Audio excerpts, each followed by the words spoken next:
Metal Jesus here, and I am back again with Reggie. Glad to be back, bro. Now today, guys, we're going to do, of course, a buying guide on the PSP system, which is our favorite system. One of our favorite systems. I love the PSP. Yes, me too. So basically, we're going to cover the different models, different colors, UMD, games we think you should own, and a couple of accessories. So let's take a look.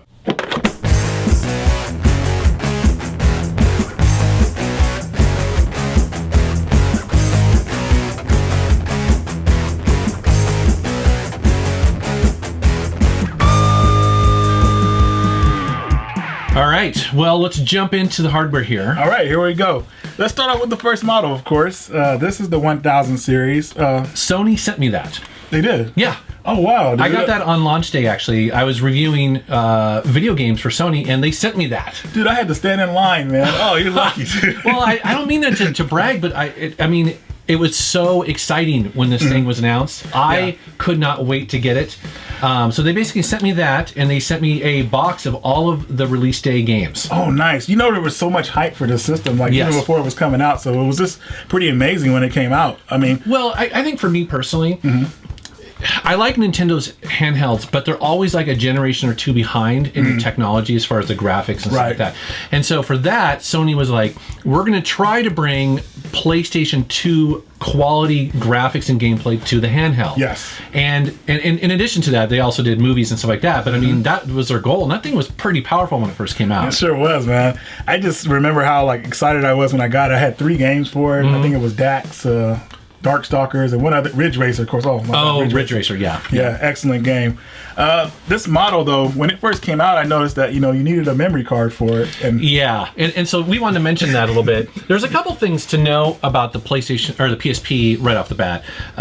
You do need a memory card. Yeah. And they're very specific. So they're memory stick duo Pro Duos, right? Yeah, that's it. It was bundled with a memory stick duo, but it was 32 megabytes, which was like just enough to get you started. Yeah, that's true. Because this one here is a 2 gigabyte, which I think is kind of the minimum now, right? Yeah. But it does hold a lot of save games. Yeah, definitely.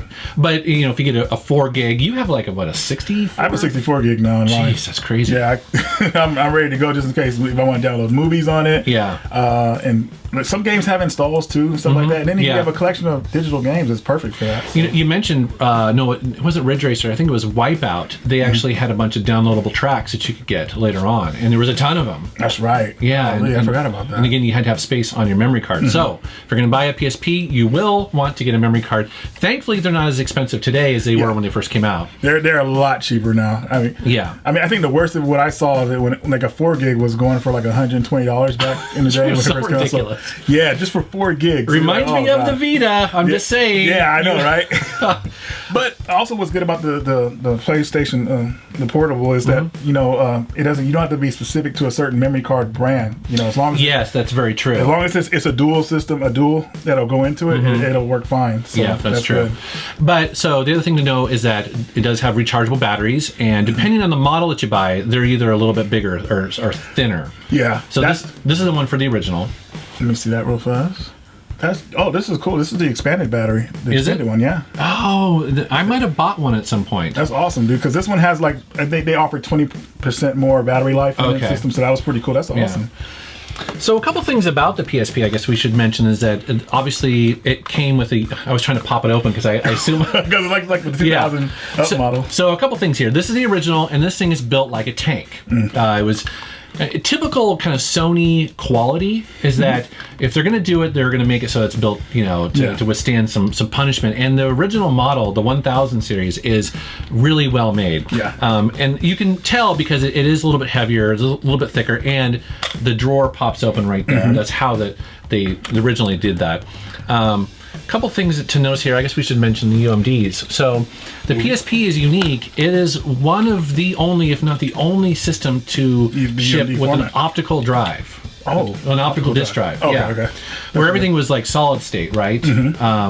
What they decided to do was make this universal media disc, and it's like a little mini DVD. I think it stores about 1.8 gigabytes of space. Oh wow! So it's not quite the same amount of storage as like a DVD, but Yeah, because I noticed about those when you're playing them, it's pretty bare bones with the menus and stuff. It's like scene selection and play movie, and that's right. Maybe audio options. That's about it. No extras or anything like that. Yeah, and the reason why they did that is because back in 2004, the solid state, like SD cards and stuff like that, they were still pretty expensive. I mean, you would pay $100, for not very much room, and so they really wanted to make it so that they could have kind of PlayStation 2 quality graphics on there, full motion video. Right. Speaking of movies, they intended to do a bunch of things with this. It's just it was costly, and it was their own format, you know. But I think originally though Sony was thinking that it was going to be the next version of CDs for portable devices. I actually did too at first, and then noticed that these things were pretty expensive, and having a collection of them, and you could only watch them on the PSP system until the 2000 model. That's right. So let's get to the second model. So this is the PSP 2000 right here. Now they did a bunch of really cool things with the 2000. For one, I should probably mention this is a sticker that I've applied to this. It's like a steampunk like sticker. It was a Jelliskins. It was a company that basically made a bunch of these for the PSP. So if you're wondering what this is, that's what it is. But this is where I think they really got it right. Definitely. I like the 2000. Yeah, the first thing about the 2000 that was fantastic was you were able to plug it into your television and play games and watch movies that way. Yes, and that's what this is. So this cable right here, it has a special plug for the bottom where you just literally right there, you just plug it in, and then you can output to your television. Initially, it did 480i, so interlaced, and then they updated that to 480p for the 3000, I believe, or maybe a firmware for this. I forget, but but it looks really good even on modern televisions. You have to use a zoom option for your TV because otherwise it's in the center. It's going to be in the center, yeah, but it looks really good. It really does, and everything like movies to games, I thought they were fantastic, So the other thing that they did, it's pretty important, is they doubled the RAM on this. So originally the PSP shipped with 32 megs of system RAM. Now the kernel for the PSP, the actual operating system, uses 8 of that. So it actually cut into it quite a bit, and so that's why some games, initially weren't able to be as nice looking as possible. Right. So they doubled it with this. So and then here, just for reference, is the 3000. So they did a couple different changes to the 3000. Right. Do you want to talk about those? One thing I remember, I think they changed the home button to the PlayStation. I can't really remember. They changed one of the buttons on the front. You're absolutely right. Yeah, I didn't notice that. So it's a PlayStation button. Yeah, that's definitely how you know it's a 3000 series. Yeah. With the 3000 series, I didn't really own one, but I remember they were saying something about the screen effect. Yeah. So basically, what they did is they put new screen on here that's faster. So in the 2000, there's a little bit of ghosting. It's not bad. I played tons of games on it. It's not a problem. Some people were complaining oh no, the other one's better. But yeah, well, if you compare it to this one, you say you're playing God of War, you will notice when the cameras that it looks sharper on this. Right. However, this one has scan lines.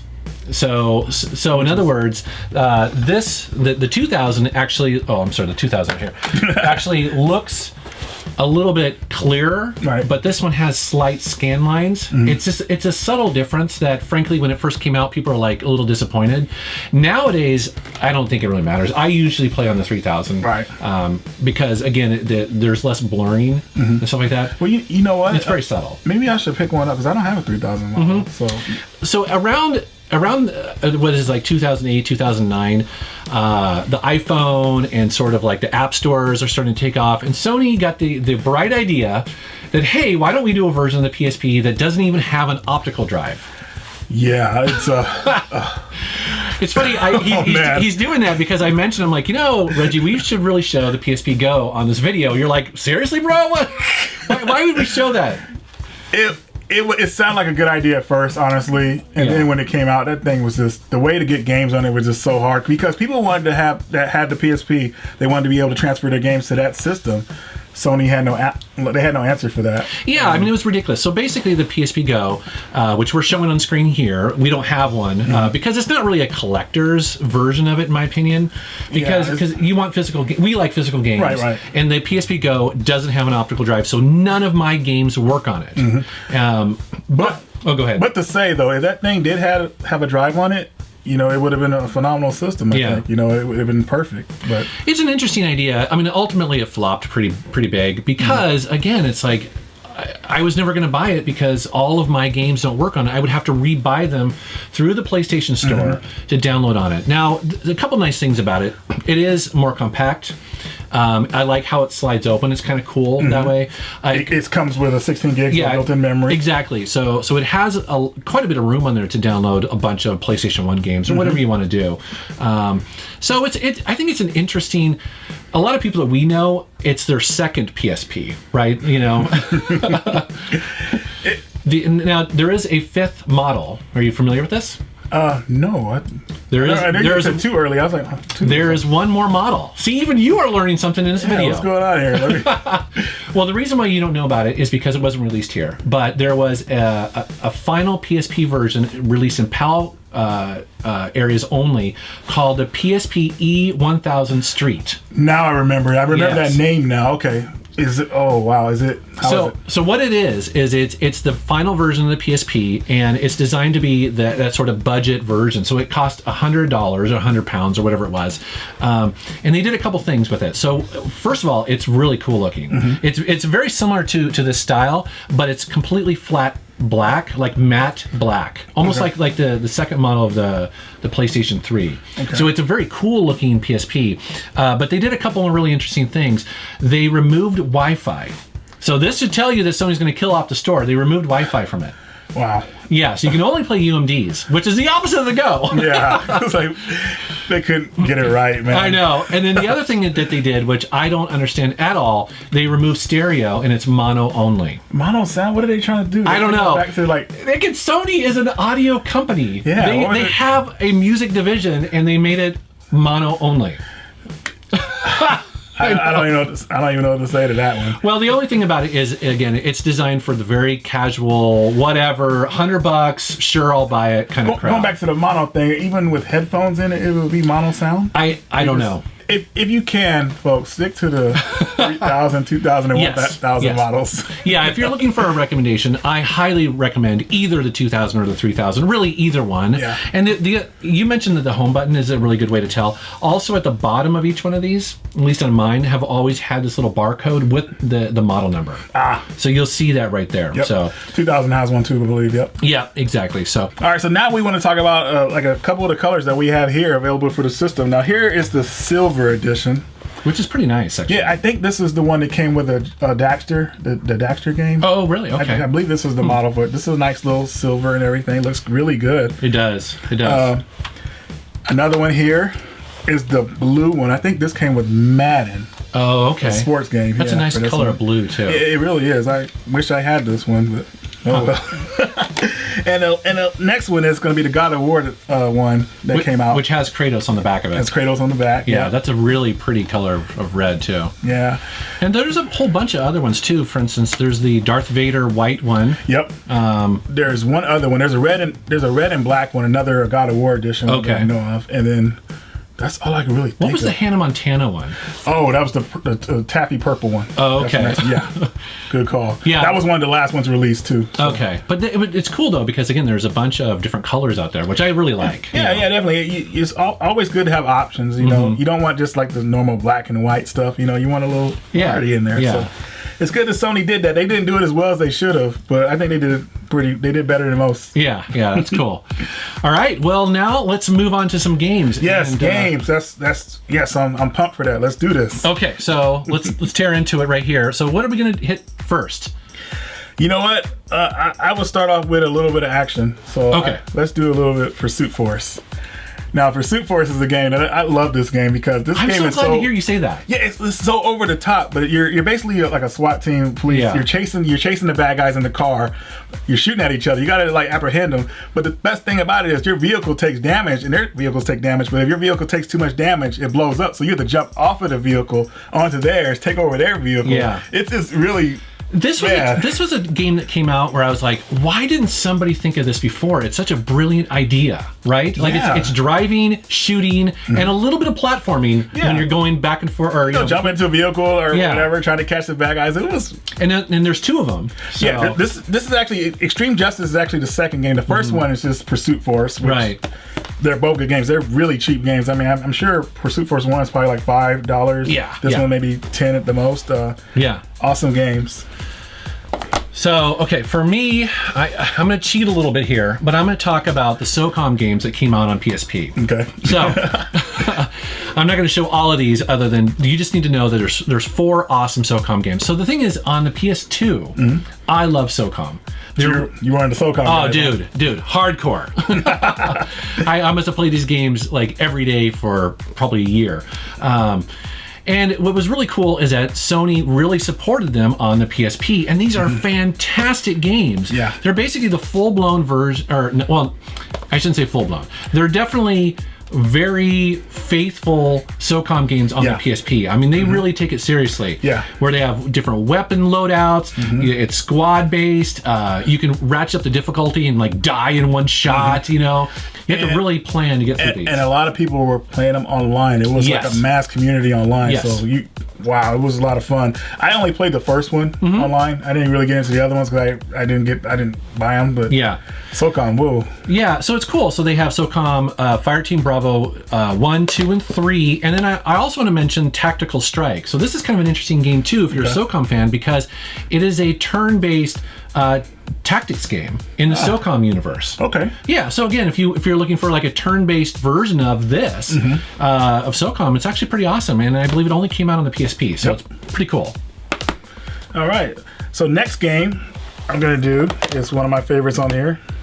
Metal Gear Solid Portable Ops. It's exclusively to the PSP system. I mean, this didn't come out on any other system. Now, basically, this game is a sequel to Metal Gear Solid 3. I can't remember if it takes place like 10, it's been forever since I played it. It's been a long time since I played it. But anyways, what you do in this game is Snake gets kidnapped and he wakes up in this base and everything, and you recruit soldiers. That's right. To help you to build an army against the enemies you're fighting against in this game. So really on point game. It took out cinematics and put in like more comic book cinematics, which was pretty cool. So it was cool. I think it's still a very cheap game. So I recommend having this on your system, especially if you like the Metal Gear Solid games, like sneaking based stuff like that. So what else do we have here? Here's another one. Silent Hill and the Shattered Memory series, which was on the Wii originally. Was on a Wii, but a lot of people weren't into the gimmick. I was not into the I still can't do it, but I got this version. This was the version I got, and this one is amazing. It's a different type of Silent Hill game because in this one you can't really fight enemies. You can run from them and hide. Right. So it has that little terror effect, like you have to run from everything and hide because you can't fight them. Like Clock Tower almost. Yeah, just almost like Clock Tower. Huh. But this one has a really good story to it. It's a re-imaging of the first Silent Hill game, so it has the same characters in it, but it's just like a retelling of it, like in the story of a different way. Yeah, really kind of like from another angle or something, or and perspective. They actually switched the town, switching to like a hellish town. But when it gets to that point where it turns evil, it turns like into ice. That's right. So it's really trippy like that. Yeah, so, it's cool. Awesome game. Okay, for me, the next one is going to be a game that only came out on the PSP. I played it a ton. That is Jeanne D'Arc, or Joan of Arc. Yeah. So what this is level 5, which everyone knows. We love Galaxy. Right? Yeah, and Dark Cloud and all those kind of games. So the graphics and the characters are going to be awesome, and they are in this game. So this is kind of like a retelling of the classic Joan of Arc story, where she gets a message from God and she goes on this crusade and she turns into this badass. But this has like supernatural elements to it. It's just a really well-made game. It reminds me of Final Fantasy Tactics. What I like about this game, though, it's completely in 3D. So it shows like all the characters, the backgrounds, everything. Like you can swing the camera around. It's beautiful, But there's some serious depth here. So I don't think I ever beat this game, and I probably put 100 hours into it. Oh wow! Yeah, but it was awesome. I feel bad because I've had the game for years. I haven't got to it yet. So I'm glad to know it's made by level 5, because we love level 5. Oh yeah, and it's again, it's one of those games that. I don't know if a lot of people have heard about it, but if you own a PSP, people talk about it all the time because it's just so well made. So. Yeah, and it's a pretty cheap game too, right? Yeah, I think so. Yeah. Perfect. All right, so next one is probably my favorite RPG on the PSP Not system. a cheap game. And unfortunately, it's not a cheap game. It's Atlas, and you know where Atlas stuff goes. Hexyz Force. Now this game it's not that long. It's a short RPG, but that's good for a portable system. Right. Now basically there's two stories. You can play as the guy and the girl, and the stories are pretty short, but you meet different characters, have different spells. We did a video about it before. Yeah. Really solid. If you could get this game, I mean, you won't regret it. I mean, it's a solid game, really good game. It is definitely one of the more collectible games on the PSP for whatever reason. I mean, did it only come out on the PSP? Only on PSP, and you know how Atlas has limited print runs. Like they might do 2 print runs and then that's it. You know, so I don't think anybody was really demanding it until it became rare, and then by that time, Atlas probably lost interest in making it. Yeah, interesting. All right, so next up is a game that is super cheap, a really well-made game. It's called Daxter.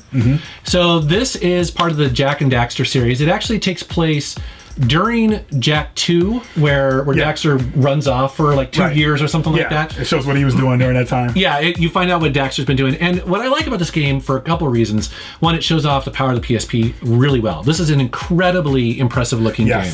I mean, you could almost make the argument it looks like a full-blown PlayStation 2 game. Like, it's really impressive. But more than that, I mean, it's fully voiced with all the voices from the actual game.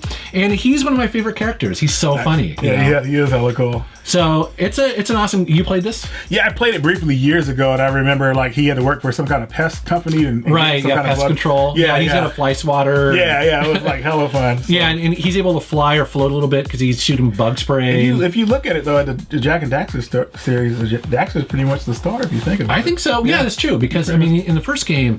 Jak wasn't even voiced, if I remember. No, he didn't even talk. He was in that game. Yeah. So, a super cheap game, really fun if you're into like 3D platformers. Definitely check it out. Yep.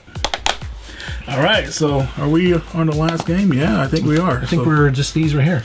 All right, so Gradius Collection. Now we had to bring up a shooter on the system because you told me about this game. It's perfect because it comes with I think it's 5 Gradius games. Yeah, 1, 2, 3, 4, 5 of the Gradius games on one like UMD disc. That's awesome to have this.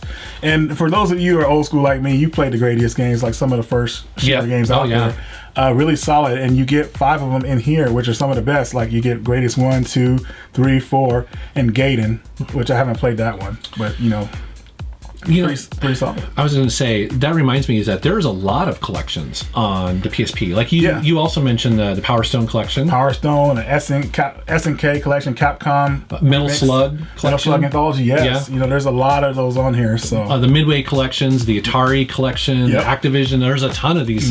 So, Sega collection too. That's right. Which is perfect again for on the go. If you are traveling, you want to take a handful of awesome games with you, there's a bunch of really cool collections. So. Yeah. So, last game is an RPG, of course. A game I don't own, and I was like, Reggie, you got to bring that one because I've heard it's awesome. Yeah, it really is, and this is the go-to RPG. I know I said I love Hexyz Force, but this will be next to it. Is a Legend of Heroes: Trails from the Sky. Now, this RPG is like it really gives you that nostalgic feeling of how RPGs were back in the day. And I mean, like with the story and everything like that, the gameplay is really not too like crazy. It's like simple. I've heard that the dialogue in this game is really well written. Really good. I mean, it's so well written that they say, "Hey, let's do a movie on it." They did a movie for it. And everything. Yeah, it's like there's anime out there for it and everything. So. This is the 4th Legend of Heroes game that came out over here in America. Now, they're working on a couple more right now. There's one coming out next week, like a spin-off of this. But if you get a PSP and you really like RPGs, pick up this game or check it out. It's really mind-blowing. You know what, though? I do have one more game. What's that? I'm going to cheat. Oh, man. You know why? Because the PSP is awesome at one thing better than anything else. I'm gonna come over here and grab it. Let's see what you got. I'll stand over here. I'm cheating. What the? This is why the PSP is awesome. Racing games. Racing games were freaking excellent on the PSP. Especially when you compare the PSP to the DS at the time. Like, don't get me wrong, the DS is decent. I mean, it was Mario Kart and all that sort of stuff. But this was like full-blown arcade quality. And I'm talking like a ton of them here. Like, what do we got? 2 Burnout games. Legends, which is like a best of, and then Domination, which was all new. That also came out on the PS2. The 2 Wipeout games are awesome on here. Outrun Coast to Coast. Yeah, Outrun Coast to Coast is awesome, dude. MotorStorm Arcade or Arctic Edge. Yeah, that's good. That's a shockingly beautiful game. Yeah, it is. And it runs really well. Like, it's very similar. There's a bunch of the MX versus ATVs, Ridge Racer. A bunch of the Need for Speed games are on here. Now, what's interesting about that is that they're almost better on the PSP because they don't try to be simulators. Yeah. So they're more arcadey, right? So they're more fun. Anyway, so I just wanted to mention that racing games on the PSP, man. I love those. Yeah. I love those. All right, dude. Well, thanks for coming on and doing the epic buying guide for the PSP. Thanks for having me, man. I know. Love to know what you guys think down below. Do you collect for the PSP? What games do you recommend people pick up day one? Yeah. All right. Thanks for watching. If you are interested in learning about more games for the PSP, I have a couple more videos on my channel about PSP Hidden Gems, as well as a video dedicated to nothing but PSP racing games. So definitely check that out on my channel.